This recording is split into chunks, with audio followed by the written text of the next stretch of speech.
Okay, let's unpack this.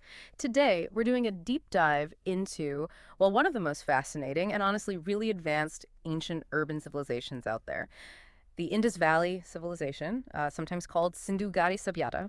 Our goal here is basically to pull out the most interesting bits from the sources we've looked at, focusing on how surprisingly sophisticated they were and, the big questions that still hang over them. Just to set the scene, we're talking roughly 3300 BCE to about 1300 BCE. But their peak, their real golden age, was maybe 2600 down to 1900 BCE. Geographically, think modern day Pakistan, northwestern India mostly. You've got the big famous sites like Harappa, Mohenjo-Daro, but also really important ones like Golavira, Lothal, Rakhigarhi. Quite a spread. But here's where it gets really interesting. When you look past the dates and maps and into how they actually, lived, what always gets me is their urban planning. It's just, well, mind-blowing for the time. We're talking cities thousands of years before ancient Greece or Rome were doing anything similar, laid out on these precise grids, super organized streets, and get this, they had advanced underground drainage systems. Seriously, proper sanitation. Better than some European cities much, much later. Yeah, it's remarkable. And the buildings themselves, mostly standardized baked bricks. Think about the logistics of that. And these public structures like the Great Bath at Mohenjo-Daro, just amazing examples of their engineering skills. Beyond the building stuff, though, their economy seems pretty robust too, right? Based on farming, wheat, barley, that sort of thing. But also a lot of craft work. Really intricate beads, distinctive pottery. They were clearly skilled artisans. Absolutely. And what really underlines that economic sophistication is the trade. Extensive networks.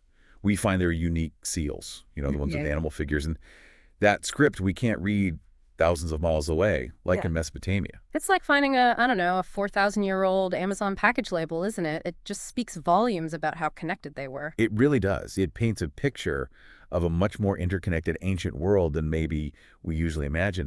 These seals, they're not just pretty objects. They hint at, well, maybe not globalization in our sense, but certainly a complex long-distance trade economy over 4,000 years ago. It challenges assumptions. But you mentioned the script, and that's the huge but, isn't it? Ah, yeah, the script. What's fascinating and frankly frustrating here is that despite all this evidence of complexity, the cities, the trade, their writing system, completely undeciphered. Wow. Still, we have thousands of examples of these symbols on seals, pottery, other objects, but we don't know what they say. And this raises such an important question, or rather leaves a huge gap.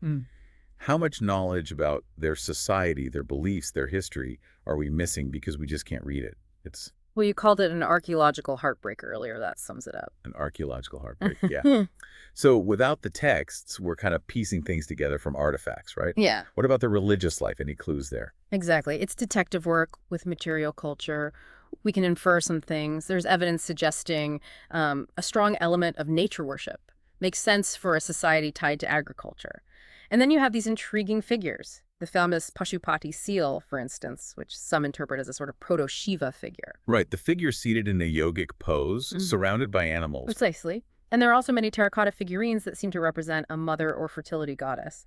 So we get glimpses, these hints of their spiritual world, but the full stories, the myths, the prayers, those remain silent. Okay, so you have this incredibly organized, advanced civilization thriving for centuries.